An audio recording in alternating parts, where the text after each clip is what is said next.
So, as I was starting to say, in the Kansambian Sutta, number 48 in the Majjhima Nikaya, after the preliminaries, the Buddha talks about the five hindrances and lists them actually, but in this sutta, they're referred to as obstructions. And I imagine that obstructions and hindrances are interchangeable. And then he says that there comes a point in time, he calls it, in fact, the first knowledge.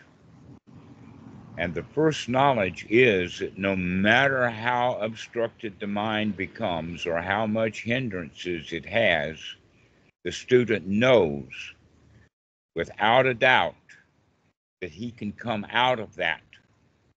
He can come out of those hindrances and see things the way that they actually are, see the reality of the situation. Now, that's actually the attitude that grows by correct practice. And the correct practice is continuously, on a regular basis, removing the hindrances, or in other places in sutras, he talks about them as unwholesome thoughts. And to remove those unwholesome thoughts and put happy, wholesome, winner's thoughts in place.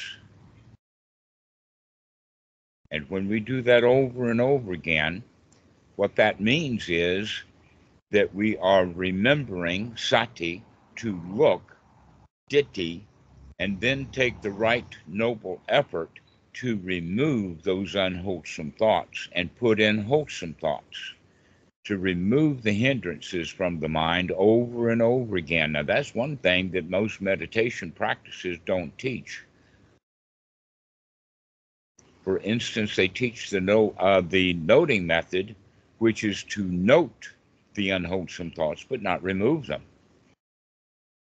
Also, the choiceless awareness is to see those thoughts, but have no choice about them, remove them.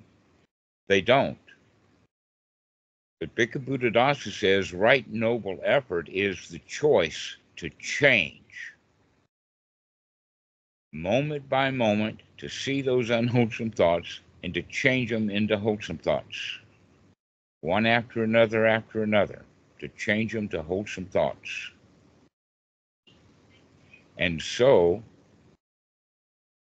once we start changing those unwholesome thoughts to wholesome thoughts, we begin also to gain confidence, or saddha. And as we gain confidence that I can change my mind from unwholesome thoughts to wholesome thoughts, then we get this first kind of knowledge is that, yes, I can do this, no matter what happens, no matter how obstructed the mind gets, no matter what kind of pity party, no matter if I'm in jail, no matter if I'm in the hospital, no matter if I'm in the morgue, doesn't matter. I can come out of my hindrances about whatever circumstances that I'm in and see the facts of life, see the reality. Now the Buddha says that this first knowledge is a step on the path. This is the actual first step. You've heard about Magga the step and then the fruit, the starting of it and then the fruit of the path. All right, this is the first step on the path, is that knowledge that no matter what, I can come out of the hindrances and come back into a state where I'm in control. That's Shraddha. And in fact, that's Sammasankappa. And the Buddha not only says that this is the first step on the path, but he also says that this is noble, that this is supramundane, and that it is not held, this attitude of I can clean out my own mind no matter what happens, no matter how obstructed it gets, no matter what kind of pity party, no matter how miserable or afraid or angry I become, I can come out of it. And he says that that attitude is not held, that knowledge is not held by ordinary people.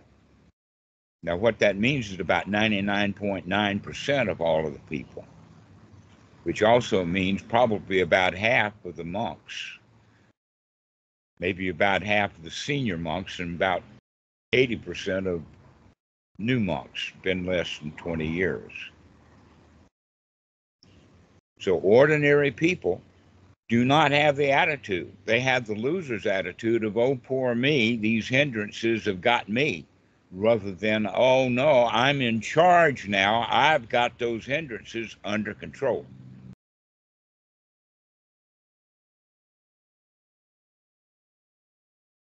And so that's the Samasankappa. That's that confidence, that sada, that I can be in charge of my own feelings. I can come out of my hindrances. I can come out of my bad feelings. I can come out of my fear. I can come out of my arrogance and come out of my humility too, and be a winner. And this is how one practices to become a lion. This is the first step in becoming a lion.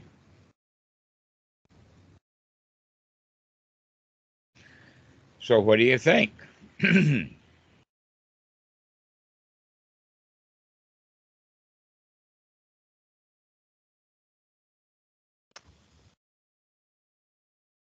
I think it's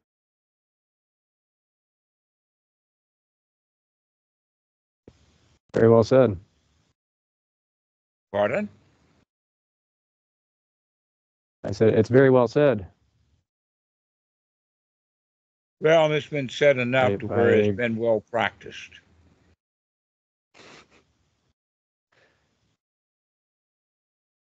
yeah, I can't. There's nothing I disagree with there. I think that's all Well, if spot you on. do, you're disagreeing with the Buddha. Yeah, Because that's this is introduced specifically. yeah.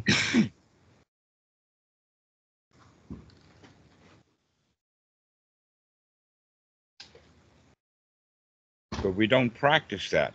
Oftentimes, we don't remember that we have to come out of our hindrances. We don't remember that we've got to stop all those unwholesome thoughts and start having wholesome thoughts. This is where the practice comes in. You've heard the statement that the teaching of the Buddha are good in the beginning, good in the middle, and good in the end. And yet most I meditation have heard that. practice Yes. is not good in the beginning. It gets really rotten. It goes into a dark night of the soul in the middle. And they never get to the end. But when you practice in the beginning to remove those hindrances, then in the middle, when you've got that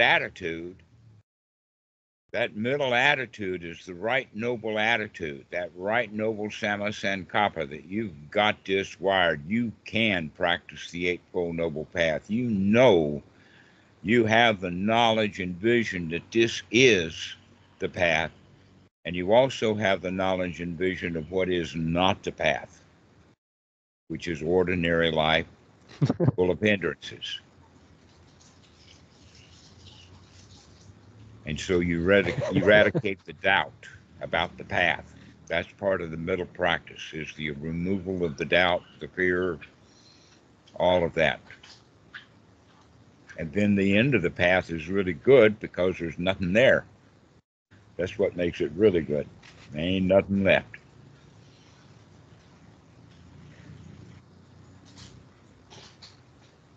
But that middle part, that's what we've got to get to, is that part where you've got that lion's attitude, not humble.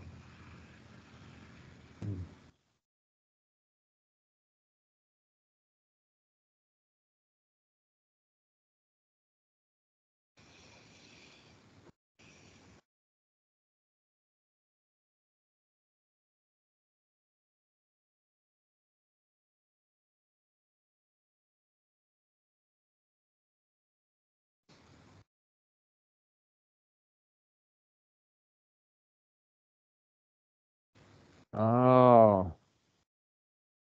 Yep, I get it. Okay. Yeah. Yeah. I see it.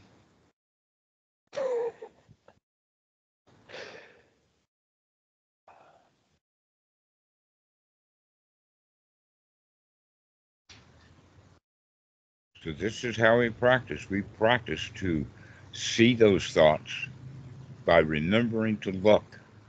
And when we see those thoughts, then we take the right noble attitude, or actually the right noble effort to remove them. And as we remove them over and over again is where that Samma Sankappa, that wisdom comes in. The knowledge that it doesn't matter what happens. I see that far into the future. No matter what happens, I can handle it.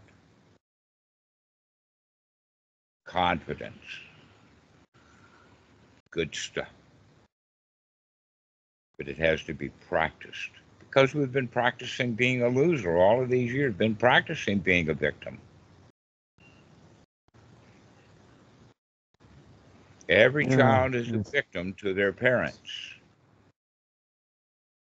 Parents say, pick up your toys, clean up your room, do your homework, go to school. We're ordered around when we're children.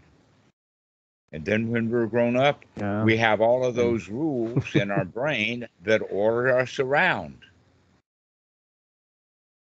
You no doubt have heard the Pali word Silabata Paramasa. Oh, yeah.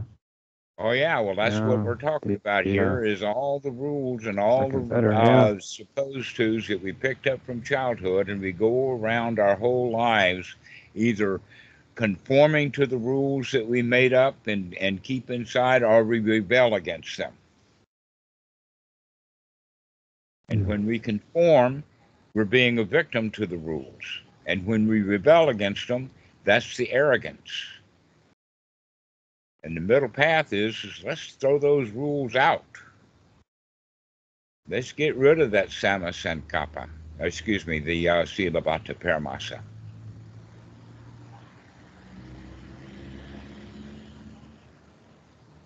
Freud calls that the superego, and Eric Berne calls it the parent ego state. Neuroscientists, neurosurgeon, neurolinguistics will call that the temporal lobe, or the mammalian brain, the language part of the mind. That language is almost always made up of rules, ideals. And when we can see that stuff in the mind, we can throw it out and put something wholesome in.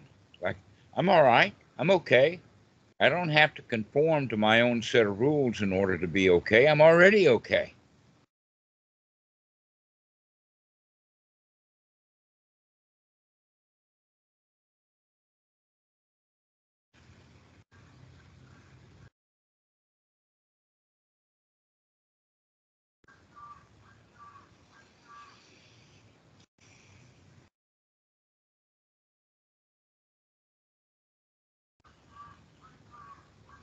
Let me give you an example of that. You probably heard the rule, you should go to chanting. You should go. They have it at 4 a.m. and at 4 p.m. to 6 p.m., depending upon the watt. Some watts have chanting, others don't. Some watts have chanting, but almost nobody goes, except for visitors, etc. You should go to chanting. That's a rule. And the answer to that is, let's throw that rule out and say, I'm okay. Going to chanting or not going to chanting, I'm still okay. But if I am okay, then I can happily go to the chanting. We lose a connection? Pardon? You can happily go to the chanting because you're okay. As opposed to going to chanting because you're supposed to and not liking it and not okay. So often going to chanting is actually a hindrance for most. Question is, can you go to chanting and like it Mm. and enjoy it